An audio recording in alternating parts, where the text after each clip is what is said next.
Hello friends, I hope आप सभी की तैयारी बहुत अच्छा और शानदार तरीका से मेरे भाई चल रही होगी। जैसे कि आप सभी को पता है कि आरआरबी ग्रुप डी की तरफ से ऑफिशियल नोटिस जारी कर दी गई है कि रेलवे में क्या वाकई में सीटों की संख्या बढ़ेगी, क्या वाकई में आईटीआई ही लागू होगी, क्या वाकई में सीबी2 लागू होगी, क्या वाकई में रेलवे में जो एज रिफ्लेक्सेशन है वो छूट मिलेगा कोविड-19 की वजह से, क्या वाकई में इस फॉर्म के लिए कौन कौन एलिजिबल है।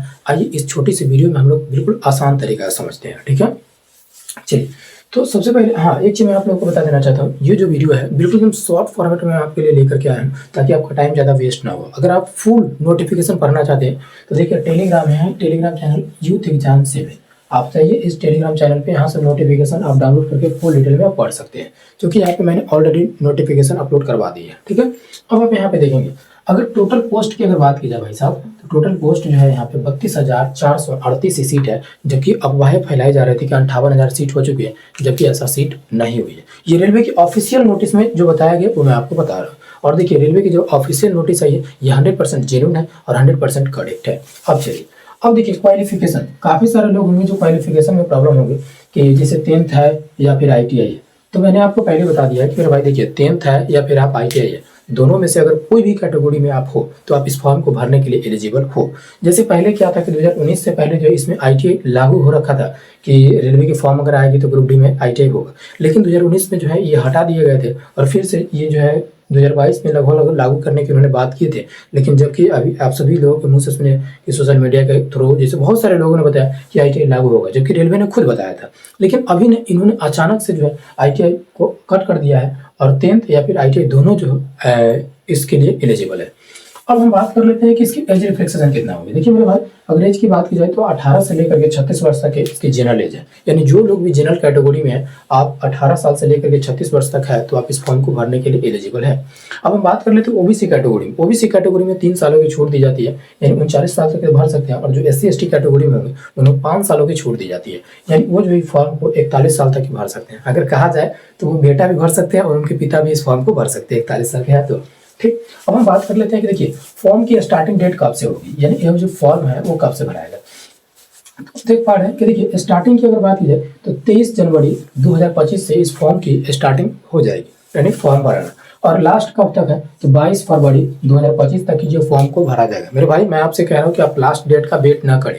जिस तरह से आप सभी को पता है कि SSC का जो जब लास्ट डेट आता है तो उसको साइड काम करना बंद कर देता है, इस तरह से हो सके जो रेलवे में भी इस तरह का प्रोसेस हो जाए, क्योंकि फॉर्म तो इसमें भरेंगे, बहुत सारे स्टूडेंट फॉर्म भरेंगे, क्योंकि काफ़ी सारे दिनों से रेलवे के फॉर्म को सब लोग वेट कर रहे थे। ठीक है, अब देखिए करेक्शन डेट। मेरे भाई आप जब कभी अगर फॉर्म अगर भरवाने जाए ना तो सबसे पहले यहाँ पे देखिए कि साइबर कैब वाले जो है वो बढ़िया से डाल रहे हैं फॉर्म या फिर नहीं डाल रहे।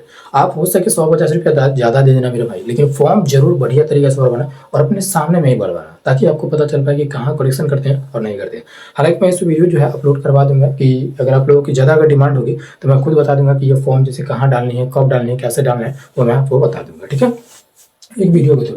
लेकिन अगर बाई द वे कभी अगर आपका फॉर्म में अगर गलती हो जाती है तो इन्होंने आपको करेक्शन करने का मौका दे रखा है कि 25 फरवरी से लेकर के 6 मार्च के बीच में आप इसकी फॉर्म को क्या कर सकते हैं, करेक्शन कर सकते हैं। लेकिन प्रयास करना कि फॉर्म आपका गलती ना हो, क्योंकि काफ़ी सारे स्टूडेंट ऐसे होते हैं जो फॉर्म तो डाल देते हैं, साइबर कैब वाले भी डाल देते हैं, उन्हें उतना नॉलेज नहीं होती है तो वो डाल देते हैं, लेकिन जिसका जो परिणाम है स्टूडेंट को भुगतना पड़ता है। जब डॉक्यूमेंट वेरिफिकेशन होता है उस टाइम पूछा जाएगा, कहा जाएगा कि ये गलती सिर्फ और सिर्फ आपकी है। आप वहाँ जा करके रोते हो, कहते हो कि नहीं ये जो है साइबर कैब वाले ऐसे भर दिए, लेकिन वो मानेंगे नहीं, वो सीधा सीधा समझेंगे कि स्टूडेंट ने ही गलती किया है। ठीक है, तो अब हम बात कर लेते हैं कि अगर टोटल पोस्ट की तो मैंने आपको पहले बता रखा है कि 32,438 पोस्ट है इसमें, जो कि ऑफिशियल नोटिस में है। अब देखिए CBT2, जैसे कुछ लोगों का मानना है कि CBT2 एग्जाम होगा कि नहीं होगा, तो मैं आपको बता देना चाहता हूँ CBT2 एग्जाम नहीं होगा, ये एग्जाम नहीं होगा, क्योंकि जो है इसकी ऑफिशियल नोटिस में ये चीज बता रखा है इन्होंने। अब देखिए सबसे ज्यादा वैकेंसी क्या है, तो ये अगर देखिएगा तो नई दिल्ली में ज्यादा है कि 4,785 सीटें कहाँ पे, तो नई दिल्ली में है। अब देखिए अब काफ़ी सारे स्टूडेंट होंगे जो कहेंगे भाई नई दिल्ली तो यहाँ पे सब लोग भर देंगे। भाई ऐसा नहीं करना है। जहाँ देखिए जॉब लेना एक अलग बात है, लेकिन जो आपकी चॉइस है, जहाँ पे आप रहना पसंद करते हैं वो एक अलग बात है। अगर आपको ऐसा लग रहा है कि बिल्कुल भी हम कहीं भी रह के अगर हम जॉब कर सकते हैं तो आप चेन्नई जोन पे चूजिए, वहाँ पे आपके लिए बहुत अच्छा ऑप्शन होगा। आप वहाँ पे कम कटअप पे ही आपका सिलेक्शन हो जाएगा। लेकिन कुछ दिनों के बाद स्टूडेंट को पता चलता है कि नहीं, ये हमें इतनी कम सैलरी मिल रही है, इस सैलरी में हम यहाँ पे नहीं रह सकते, यानी हमें अपने शहर ही चाहिए। चाहिए।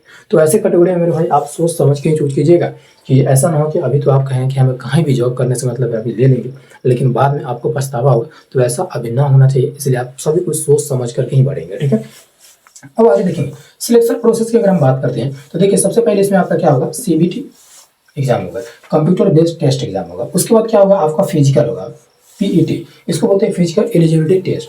उसके बाद डॉक्यूमेंट वेरिफिकेशन होगा, उसके बाद मेडिकल एग्जामिनेशन होगा। यानी ये 4 स्टेप में आपका एग्जाम होगा, यानी 4 स्टेप में आपका सिलेक्शन होगा। सबसे पहले क्या होगा, आपका कंप्यूटर बेस्ड एग्जाम होगा, उसके बाद आपका क्या होगा, फिजिकल होगा, उसके बाद क्या होगा, डॉक्यूमेंट वेरिफिकेशन, उसके बाद मेडिकल होगा। ठीक है, अब जैसे समस्याएं आती है कि ये होगी क्या, जैसे इसमें सब्जेक्ट में क्या क्या होने वाले हैं, तो मैं आपको सब्जेक्ट क्लियर कर देना चाहता हूँ कि देखिए रीजनिंग से आपका जो है 30 क्वेश्चन पूछा जाएगा, 30 क्वेश्चन 30 नंबर का पूछा जाता है। ठीक है, अब उसका देखिए मैथ्स में, अब यहाँ पे देख पा रहे हैं कि रीजनिंग में कितना 30 क्वेश्चन 30 मार्क्स, मैथ्स में क्या होगा कि 25 क्वेश्चन आपसे पूछे जाएंगे, और साइंस में क्या होगा 25 क्वेश्चन आपसे पूछे जाएंगे, और उसको करंट अफेयर्स और जनरल अवेयरनेस यानी जीके का पार्ट से आपका जो है 20 नंबर का पूछा जाएगा, जिसमें स्टैटिक का पोर्शन आपका ज़्यादा होगा। मेरे भाई ये सारा जो खेल होगा वो होगा साइंस का खेल होगा, क्योंकि देखिए हर स्टूडेंट को देखा जाएगा रीजनिंग मैथ्स वो लोग स्ट्रॉन्ग होगा, लेकिन जिन स्टूडेंट का जो साइंस अगर स्ट्रॉन्ग होगा वो ग्रुप डी में झंडा लहरा देंगे। ठीक है, अब देखिए यहाँ पे करंट अफेयर्स और क्या बोलते हैं जनरल अवेयरनेस, इसमें जो है ज़्यादातर पार्ट अगर देखा जाएगा 20 क्वेश्चन रहेगा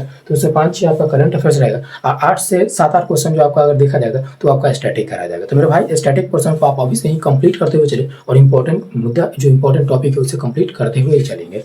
ठीक है, अब हम बात कर लेते हैं कि इसमें टाइमिंग कितना दिया जाएगा। देखिए भैया टाइमिंग की बात की है तो आपको 90 मिनट का टाइम दिया जाएगा, और इसमें निगेटिव भी है, 1/3 का निगेटिव भी है, यानी आपको 100 क्वेश्चन 90 मिनट का टाइम दिया जाएगा और 1/3 का निगेटिव है। इसका मतलब ये हुआ कि अगर आपने 3 को गलती करते हैं तो दंड के रूप में आपसे 1 क्वेश्चन यानी 1 मार्क्स आपको कट कर दिया जाएगा। ठीक है, काट ले जाएंगे।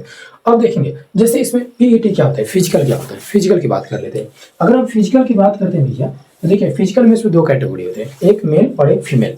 अगर मेल कैटेगरी की बात की जाए तो इनको जो है 35 केजी यानी 35 केजी का वजन लेकर के 100 मीटर चलना होगा, ये कितना 2 मिनट में दौड़ना होगा। यानी भाई मेल कैटेगरी के लिए कोई दिक्कत नहीं होगा, अगर फिजिकल है तो आर्मी वाले हैं तो वो तो भाई एक्सीलेंट ही मारेंगे इसमें। ठीक है, उसके बाद अब देखिए इसमें इसके अलावा यानी पहला नंबर तो 35 केजी को इन्हें लेकर के 100 मीटर की रनिंग करनी होगी 2 मिनट में। ठीक है, उसके बाद ये बोला जा रहा है कि 4 मिनट 15 सेकंड में 1000 मीटर की इन्हें रनिंग भी कंप्लीट करनी पड़ेगी। भाई ये भी आप कर पाइएगा, इतना तो कोई फीमेल होगा वो भी कर लेगा जी, टेंशन नहीं लीजिए। अब देखिए अगर फीमेल कैटेगरी की हम बात करें तो फीमेल में क्या है कि जो इन्हें जो है 20 केजी का वजन लेकर के 2 मिनट में इन्हें जाना पड़ेगा। ठीक है, अब देखेंगे फीमेल में क्या होगी कि इन्हें रनिंग करने के लिए एक्स्ट्रा में यानी 5 मिनट 40 सेकंड में इन्हें भी रनिंग करना पड़ेगा। तो मेरे भाई ये तो खैर फिजिकल है तो आप कर ही लेंगे, कोई दिक्कत नहीं है, मेल कैटेगरी के लिए कोई दिक्कत नहीं होगा, फीमेल में भी उतना दिक्कत नहीं होने वाला। लेकिन अब जैसे कुछ ऐसे भी कैंडिडेट होंगे जो प्रेग्नेंट होंगे तो उन्हें जो है अभी जो है रनिंग करने के लिए नहीं दिया जाएगा मौका, उन्हें जो है बाद में जब उनका जब डिलीवरी जब हो जाता है, मेडिकल सर्टिफिकेट बन जाता है, उसके बाद जो है रेलवे उन्हें बुलाएगी और उसके बाद उनके लिए अलग से एक टेस्ट ले लिया जाएगा। ठीक है, तो ये थी आपका संपूर्ण जानकारी इसकी। अब मुझे नहीं लग रहा है कि इसके अलावा आपको कुछ और चीज़ों की जानकारी चाहिए, जो कि मैंने संपूर्ण जानकारी दे दी एकदम शॉर्ट्स वीडियो में। अगर आपको इसके अलावा भी अगर कोई जानकारी अगर लग रहा है कि छूट गया होगा तो प्लीज़ मुझे कमेंट करके जरूर बताएं, मैं उसको पूरा करने का प्रयास जरूर करूंगा। और उसके बाद अगर आप टेलीग्राम चैनल से जुड़ते हैं तो यहाँ पे क्या होगा कि आपका नोटिफिकेशन कोई भी चीज़ अगर अपडेट होगी तो हम फर्स्ट में आपको देने का पूरा प्रयास करते हैं। उसके बाद यहाँ पे डेली पर डे 8 बजे जो है वो आपका लाइव क्विज होती है, उस क्विज में आप अपना एक्यूरेसी देख पाएंगे, जो मतलब स्टूडेंट के लिए डिफिकल्ट सब्जेक्ट है ना, उस सब्जेक्ट का यहाँ पे क्या होगा कि कुछ फॉर्मेट में आपको अवेलेबल करा दीजिए, जैसे स्टैटिक जीके हो गया, करंट अफेयर्स, ये सब यहाँ पे चलता है। तो आप चाह करके मनोरंजन के तौर पे, मौज के तौर पे यहाँ पे लगा सकते हैं मेरे भाई। तो मिलते हैं हम लोग नेक्स्ट वीडियो में। जय हिंद।